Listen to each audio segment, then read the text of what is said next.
All right, welcome back to another awesome video, guys. In today's video, we're gonna be doing another car with control arms. My favorite thing to do. Control arms are a key thing for the vehicle's suspension. So if your car is pulling to the left or to the right, possibly have some bad control arm bushings. Today's video, today's project, I'm gonna be showing you guys how to change your control arms in your 2005 Mazda 3. Now this is a 2.3, it's a front wheel drive, 5-speed manual, because we only drive manual. Let's just go ahead and pop open this box. Check it out. We've got our beefy looking control arm. Look at that, wow. That brand new beefy looking bushing on there. Everything looks fresh. It looks like it's gonna match up. Keep in mind, guys, when buying cheap aftermarket parts, not OE, there's gonna be a lot of issues. And sure enough, there were a lot of issues with these control arms, and which you will see later on in today's video. And after that, we'll start cranking at the control arm, get everything taken apart. Okay, so for our wheel, to kind of get this guy a little bit loose, I want to do it while it's on the ground. That way it'll be easier to break these nuts off. So our bigger bolts are at 21. Go ahead and just crack these nuts off. Our other nuts are 19. So now with all of them kind of broken out, we're going to get our jack and jack up the vehicle. Now because this is a manual car, do make sure that your car is not just in gear, and you also have the e-brake up because she will go sliding around. Luckily these are torqued to the German spec good enough, so they're not too much of a arm wrestle to get these off. Now underneath the vehicle, I'm actually going to use our new LED light today. This thing is bright and I love it. We have a few different bolts, sizes and whatnot we need to take apart. So we have our bolts going in here underneath the car. You have a bolt going through here, and you also have a bolt going over here. So let me see if I can show you guys everything a little more into detail. I'm gonna have those guys right there. Now it's pretty cool with these bolts because they kind of just screw into there, so you don't really need another tool to hold them down. All right, so right down here on our workbench, we got a few different tools, different sockets. So besides our 19 and 21 that we needed for the wheels, we are gonna need a 14 and another 14. So two 14s, two ratchets for our lower ball joint area. That's right over here. We are gonna need our fresh, shiny looking 18. See right there, for those two bolts down that way, and those are actually underneath the vehicle right there. Before actually I get that nut cracked, let me go ahead and crack open a fresh monster. Oh yes, cheers.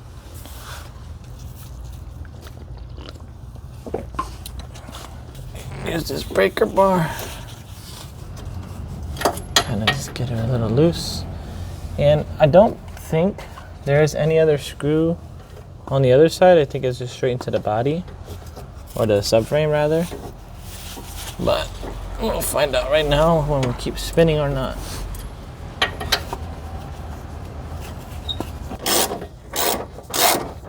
She actually comes right on out. Now I think I'm gonna have to jack this up to get it all the way out, because there is some pressure on it. But that's no biggie.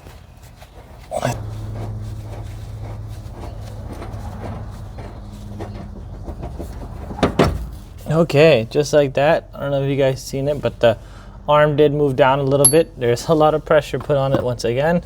So I'm pretty sure once I get the other bolts out, it's just gonna shoot out the bottom. So we're gonna go ahead and push towards the front of the vehicle. with these nuts to kind of break them off.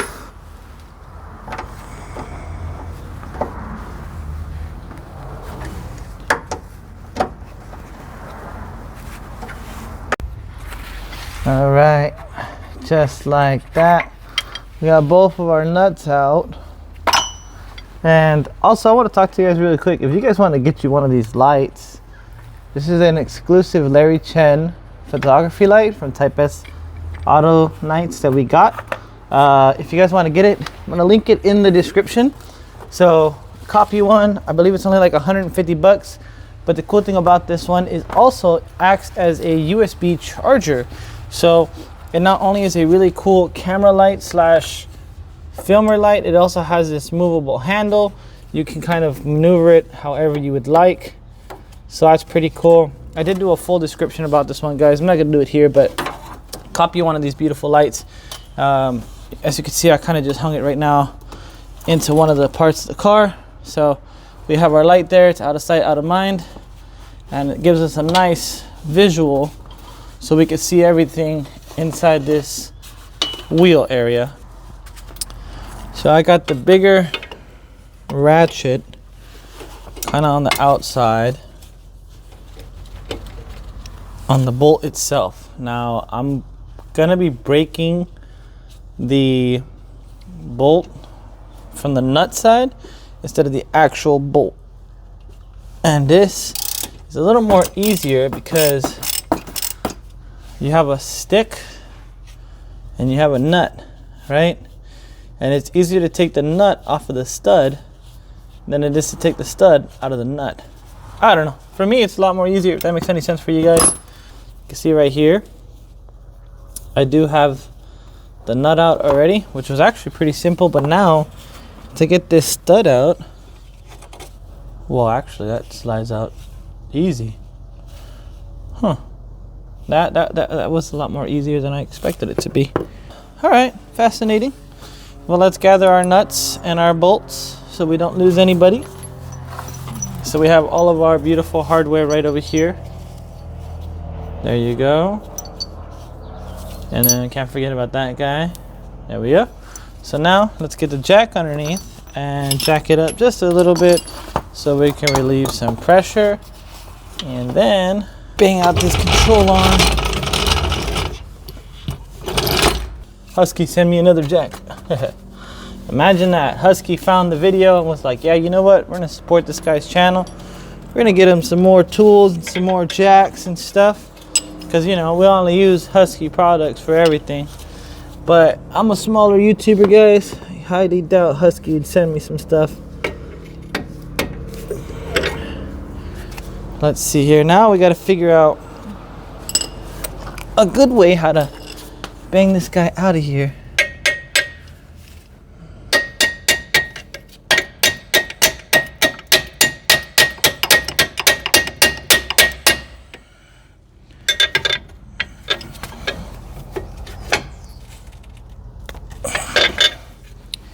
Okay, we are making some kind of progress. Well, you know what? Let me move the jack out of the way a little bit.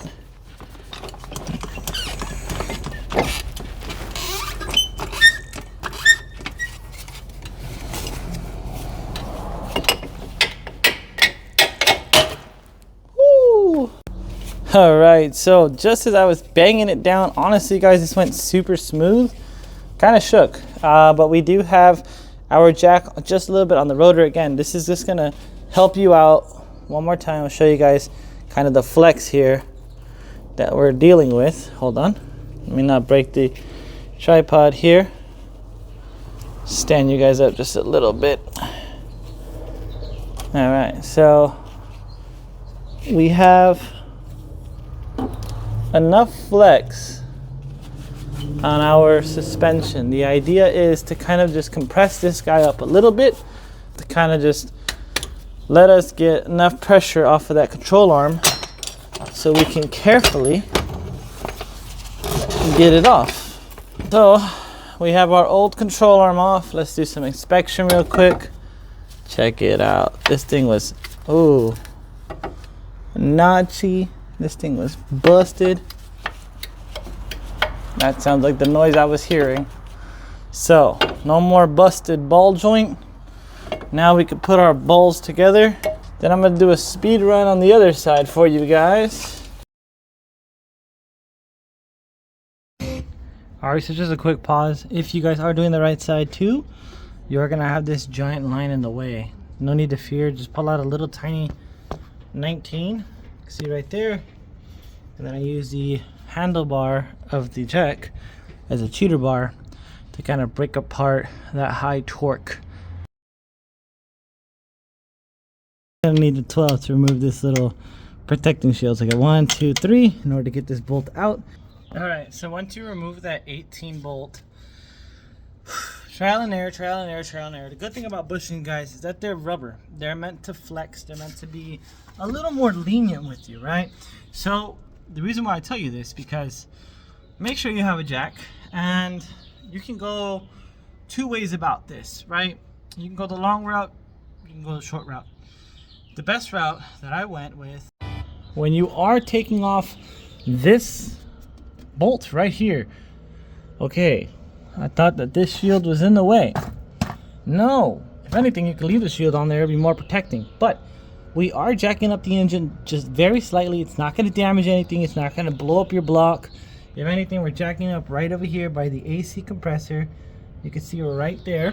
We're not going to bend any kind of pulleys or anything weird like that. So this pulley is part of the crankshaft. There's no way of taking that off.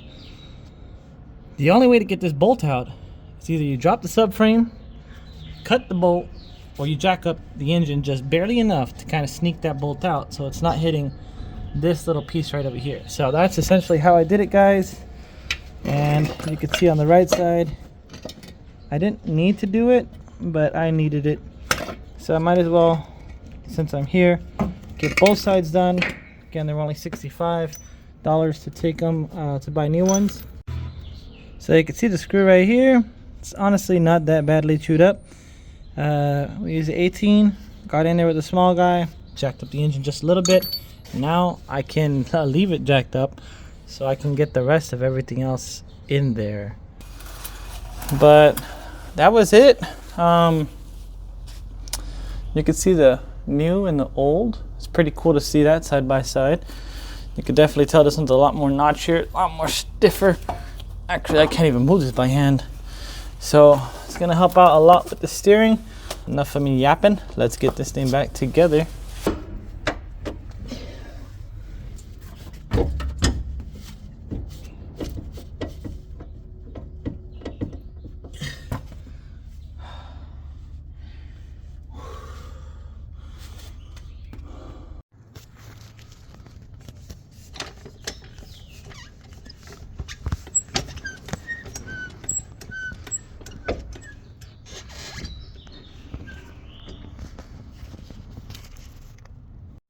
Alright, being 100% honest with you guys, I probably have a lot of dirt and grime in the face, but this is maybe a bit of a 7 out of 10 job. It's not too bad. It's good for people who know what they're doing. If you are a first-time DIYer and it's your first time doing it on your vehicle, control arm, some tips and tricks. So, good lighting is key. Big old bar is nice. Definitely need a sledgehammer, but I use the ratchet because why not?